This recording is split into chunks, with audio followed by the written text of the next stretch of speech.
ஓம் சாய்ராம், ஜெய் சாய்ராம். எல்லாரும் நல்லா இருக்கணும், எல்லாருக்கும் நல்லதே நடக்கணும். என் அன்பு பிள்ளையே, நிச்சயமா இந்த பதிவை நீ பார்ப்ப, என் வார்த்தைகளை கேட்பேன்னு எனக்கு நல்லா தெரியும். அதனால தான் உனக்காகவே நீ சந்தோஷப்படும் அளவுக்கு இன்பமான ஒரு மகிழ்ச்சி செய்தியை இந்த சாயப்பா கொண்டு வந்திருக்கேன். எப்போதுமே ஒரு விஷயத்தை நீ தெளிவாக புரிஞ்சுக்கோ. உன்னை சுற்றி என்ன நடந்தாலும் அது ஒரு காரணத்தோடு தான் நான் நடத்திக்கிட்டு இருக்கேங்கிறது தான். எல்லாமே ஒரு காரியத்தோடு தான் நடக்குது. உனக்கு நல்லது நடந்தாலும் அதுக்கு ஒரு காரணத்தை நான் வச்சுருப்பேன். உனக்கு பிடிக்காத விஷயங்கள் நடந்தாலும் அதை ஒரு காரணத்தோடு தான் நான் நடத்திக்கிட்டு இருப்பேன். அதனால் என்ன நடந்தாலும் அதை பார்த்து கவலைப்படவோ பயப்படவோ வேண்டாம். கவலையையும் பயத்தையும் நீ கடந்து வர்றதுக்கு அறிவும் புரிதலும் உனக்கு வேணும். எல்லா விஷயங்களும் ஏன் நடக்குதுன்னு யோசிச்சு அறிவாளித்தனமா அதை புரிஞ்சுக்க முயற்சி செஞ்சினா நல்லது தான் உன்னை சுற்றி நடக்குது. இந்த சாயப்பா தான் உனக்கு துணையாக இருக்கேன்றது கண்டிப்பாக உனக்கு புரிஞ்சிடும் என் செல்லமே. எப்போதுமே வலிமையானவர்கள் தப்பு செய்கிறவங்கள சுலபமாக மன்னிச்சிருவாங்க. நீ பெரியவங்களையே பார்த்துருப்ப, அவங்கெல்லாம் அன்பாக பொறுமையாக தப்பு செய்கிறவங்கள மன்னிக்கக்கூடிய மனசு உள்ளவங்களாக இருப்பாங்க. ஏன்னா அவங்க அந்த அளவுக்கு பக்குவப்பட்டு வாழ்க்கை என்னங்கிறத புரிஞ்சுக்கிட்ட வலிமையானவர்களாக இருக்காங்க. நீயும் அதே போல் அடுத்தவங்க உனக்கு ஏதாவது செஞ்சாங்கன்னா உடனே அதுக்கு சண்டை போடணும், பழிக்கு பழி வாங்கணும்னு நினைக்காம, அவங்கள பழி வாங்கணும்னு யோசிக்காம மன்னிக்கவும் மறக்கவும் தயாராகு.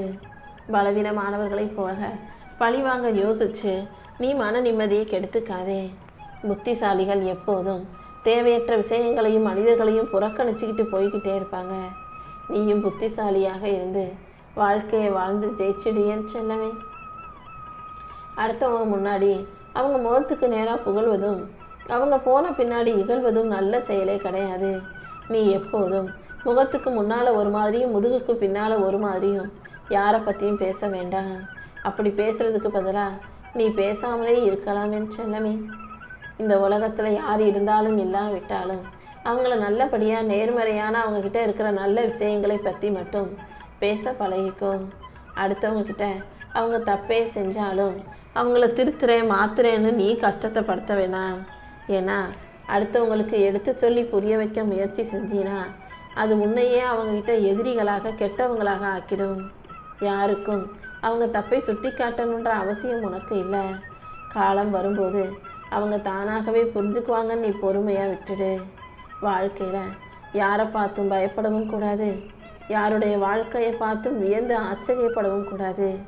ஏன்னா ஒருத்தரை பார்த்து பயந்தினா மேற்கொண்டு அடுத்த வேலையை உன்னால் செய்யவே முடியாது. இதுவே ஒருத்தருடைய வாழ்க்கையை பார்த்து வியந்தினா உன்னால் அடுத்த அடியை எடுத்து வச்சு நடக்க முடியாது என் தங்கமே.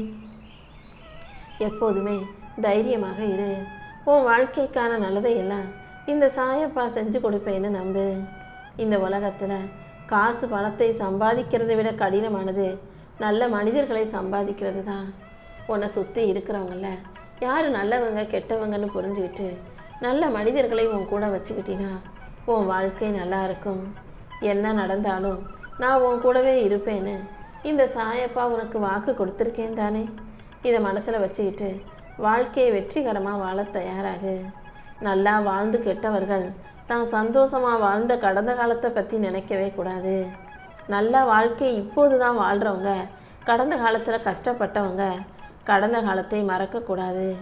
மொத்தத்தில் கஷ்டப்பட்டவன் தான் பட்ட கஷ்டத்தை ஞாபகம் வச்சுக்கிட்டு மறுபடியும் அப்படி ஒரு கஷ்டம் வந்துடக்கூடாதுன்ற நினைப்போட முன்னேறதுக்கான வேலைகளை செய்யணும். நல்லா வாழ்ந்தவங்க நம்ம அப்படி வாழ்ந்தோமே இப்படி வாழ்ந்தோமேன்னு யோசிச்சுக்கிட்டு கவலைப்பட்டுக்கிட்டு இருக்காம மீண்டும் நம்மால் அந்த வாழ்க்கையை பெற முடியும், மறுபடியும் நம்ம நல்லா வாழுவோன்ற நம்பிக்கையோட உத்வேகத்தோட வாழணும் என் செல்லமே. அடுத்தவங்க கிட்ட போய் நீ நல்ல பிள்ளைதாங்கிறத நிரூபிக்க முயற்சி செஞ்சுக்கிட்டே இருந்தீனா கடைசியில் சலிச்சு போயிடுவ. நீ நல்லவன் நிரூபிக்க முயற்சி செஞ்சு கெட்டவனாகவே வாழ வேண்டிய சூழ்நிலை வந்துடும். அதனால் நீ யாருங்கிறத யாருக்கும் நிரூபிக்க முயற்சி செய்யாதே. யார் உன்னை பற்றி என்ன வேணால் நினச்சிக்கட்டுன்ற புரிதலோட நீ நீயாக இருந்துட்டு போ. மொத்த உலகமும் ஒன்றாக சேர்ந்து உன்னால் முடியாதுன்னு சொன்ன விஷயங்களை எல்லாம் நீ தனியாளாக நின்று முடிச்சு காட்ட முடியும். அந்த அளவுக்கு நீ தன்னம்பிக்கையோடு இரு. உன் தன்னம்பிக்கைக்கேற்ற வெற்றியை இந்த சாயப்பா உனக்கு அமைச்சு கொடுப்பேன். கடலில் நீந்த முடியாத மீன்களை கடல் நீர் அப்படியே கரைக்கு கொண்டு வந்து ஒதுக்கி போட்டுட்டு போயிடும். அதே போல உன்னை நோக்கி விமர்சனங்கள் வரும்போது விமர்சனங்களை ஒதுக்கி வச்சுட்டு வெற்றியை நோக்கி போய்கிட்டே இருக்கணும் என் செல்லமே. அதை விட்டுட்டு விமர்சனங்களே யோசிச்சுக்கிட்டு இருந்தீன்னா வெற்றி உன்னை ஒதுக்கி வச்சிடும். எந்த ஒரு மனிதன் விடாப்பிடிவாக விடாமுயற்சியோட வேலை செய்கிறானோ அவனுக்கு மட்டும்தான் வெற்றிங்கிறது சுலபமான விஷயமா இருக்கும். நீ எப்போதும் எளிமையாக பொறுமையாக வாழு. நான் எதுக்காக சொல்கிறேன் தெரியுமா? எளிமைங்கிறது ஒரு வகையான செல்வம்தான். எளிமையாக வாழ்வது செல்வத்தை சம்பாதிப்பதற்கு சமம். பொறுமையாக இருப்பதும் எல்லா விஷயங்களையும் அமைதியாக சமாளிப்பதும் கூட ஒரு வகையில் புத்திசாலித்தனம். பொறுமைங்கிற ஆயுதம் உனக்குள்ளே இருந்ததுன்னா நீ எந்த இடத்திலும் எப்படிப்பட்ட சூழ்நிலையிலையும் சமாளித்து வந்துட முடியும் என் செல்லமே. அமைதியாக பொறுமையாக இருந்துக்கிட்டே உன் வாழ்க்கையை நீ அழகாக ஜெயிக்க தயாராகு.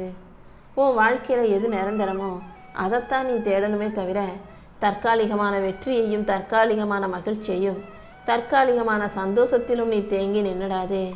வாழ்க்கையில் எது நிரந்தர வெற்றி எது நிம்மதியை கொடுக்குன்றத புரிஞ்சு நடந்துக்கோ என் செல்லமே. அடுத்தவங்களுக்கு அன்பை வாரி வழங்கும் உனக்கு, கொடுத்து கொடுத்தே பழகிய உனக்கு பல சமயம் அந்த அன்பு திரும்ப கிடைக்க மாட்டேங்குதுன்னு கவலைப்படாத. உனக்கான அன்பை கொடுக்கவும் உன்னை நல்லபடியாக வாழ வைக்கவும் இந்த சாயப்பா இருக்கேன். நீ எப்போதும் உன்னை ரசிக்க பழகு, உன்னை நேசிக்க பழகு, உனக்கு நீயே மதிப்பை கொடுக்க பழகு. அப்போதுதான் உன்னால் ஜெயிக்க முடியும். நடிக்க தெரிஞ்சவங்கெல்லாம் இந்த உலகத்தில் நல்லவங்களா இருக்காங்க. ஆனால் நடிக்காமல் உண்மையாகவே நல்ல பிள்ளையாக இருக்கிற உன்னை எல்லாரும் கெட்டவன்னு சொல்கிறதுக்கு காரணம் என்ன தெரியுமா? மனசில் என்ன தோணினாலும் அதை அப்படியே வெளிப்படையாக உண்மையை பேசிடுற. மனசில் பட்டதையெல்லாம் பேசிக்கிற உன்னை இந்த உலகம் கெட்டவன்னு சொல்லிக்கிட்டு நல்லவன் போல் நடிக்கிறவங்கள நல்லவன்னு சொல்லி தலையில் தூக்கி வச்சு கொண்டாடிக்கிட்டு இருக்கு. இனிமேலாவது இதை புரிஞ்சுக்கிட்டு எல்லா இடத்துலையும் எல்லாத்தையும் பேசாமல் எதை எங்கே பேசணுன்றதை யோசித்து அளவாக பேச கற்றுக்கோ என் செல்லமே. உனக்கு ஏற்படக்கூடிய கசப்பான சம்பவங்கள் தான் வாழ்க்கையில் உனக்கு நல்ல பாடங்களையும் நல்ல அறிவுரைகளையும் கொடுக்கும். அதனால் கஷ்டத்தையும் கசப்பான சம்பவங்களையும் சந்திக்கும் போது நீ கலங்க வேண்டாம். உன் வாழ்க்கையில் இருக்கிற துன்பங்களை போக்கி உனக்கு வழிகாட்டியாக நான் இருந்து உனக்கான வெற்றியை கண்டிப்பாக கொடுப்பேன். ஒரு வெற்றி தான் தோல்வியை மறக்க செய்யும். ஒரு தோல்வி பல வெற்றிகளை பெற செய்யும். ஒரே ஒரு முறை நம்பிக்கையோட முயற்சி செய். தோல்வி அடைஞ்சிட்டோமேன்னு துவண்டு போகாமல் அடுத்த முறை நான் வெற்றி பெறுவேன்னு நம்பிக்கையோட முயற்சி செஞ்சினா உன்னால் முடியாதது இங்கே எதுவுமே இல்லையேன்னு செல்லமே. ஒவ்வொரு நாளும் உன் மனசில் 1000 சிந்தனைகள் வருதுன்னு எனக்கு தெரியும். அத்தனை விஷயங்களையும் மனசுக்குள்ளே போட்டு யோசிச்சு குழம்பிக்கிட்டே இருக்காத. என்ன செய்யணுமோ அதை பற்றி மட்டும் யோசி. செய்ய வேண்டியதை சிறப்பாக செஞ்சுக்கிட்டு வாழ்க்கையை கடந்து போய்கிட்டே இரு.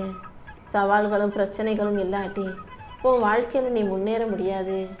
அதுக்காக தான் உனக்காக சில விஷயங்களை நான் உனக்கு சொல்லி கொடுக்குறேன். சங்கடங்களோ பிரச்சனைகளோ சவால்களோ வரும்போது அதை தைரியமாக எதிர்த்து நில்லு.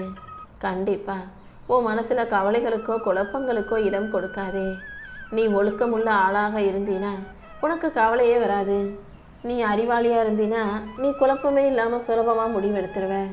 நீ துணிவுள்ள பிள்ளையாக இருந்தீனா உனக்கு பயமே வராது என் செல்லமே.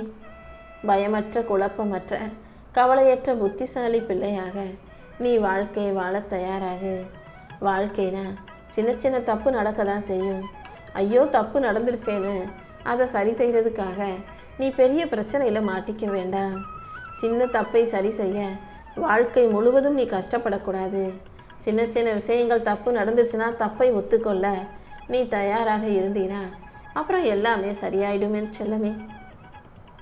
உன் வாழ்க்கையில் நீ செய்யக்கூடிய ஒவ்வொரு சின்ன சின்ன செயலையும் யோசிச்சு செய். உனக்கான நல்ல பரிசையும் நல்ல வாழ்க்கையும் உனக்கு அமைச்சு கொடுக்க இந்த சாயப்பா காத்துக்கிட்டு இருக்கேன். நீ இழந்ததெல்லாம் இன்னொருத்தருக்கு வேற வாய்ப்பாக போய் சேரும். உனக்கு எது கொடுக்கணுமோ அந்த உயர்வானதை இந்த சாயப்பா அமைச்சு கொடுக்குறேன். உன்னை படைச்ச நான் உனக்கானதை உயர்வாகவே எடுத்து வச்சிருக்கேன், எழுதி வச்சிருக்கேன். கண்டிப்பாக உனக்கான உயர்வான ஒன்றை நீ ஆசைப்பட்டது போலவே கண்டிப்பாக நான் உன் கைகளில் கொண்டு வந்து சேர்ப்பேன். முடிஞ்ச அளவுக்கு மனசுக்கு அமைதியை கொடு, உடம்புக்கு தெம்பையும் தைரியத்தையும் கொடு. அறிவை பட்டை தீட்டி வச்சுக்கோ. அழகே இல்லாத அட்டை பெட்டியிலும் அன்பான ஒரு பயனுள்ள பொருள் இருந்தால் அது அழகுதானே. அழகா இருக்கிற அட்டை பெட்டியில தேவையில்லாத பொருள் இருந்தால் அது குப்பைக்கு தான் போய் சேரும். அதனால யாருக்கு என்ன கொடுக்குறோம், அது அழகா இருக்கா அல்லது பயனுள்ளதா இருக்கான்றதை யோசித்து செயல்படுவது போலதான் உன் வாழ்க்கையிலையும் நீ அழகுக்கு முக்கியத்துவம் கொடுக்காம அன்புக்கும் எளிமைக்கும் பொறுமைக்கும் முக்கியத்துவம் கொடுத்து வாழ்க்கையை ஜெயிக்க தயாராக இருக்கணும்.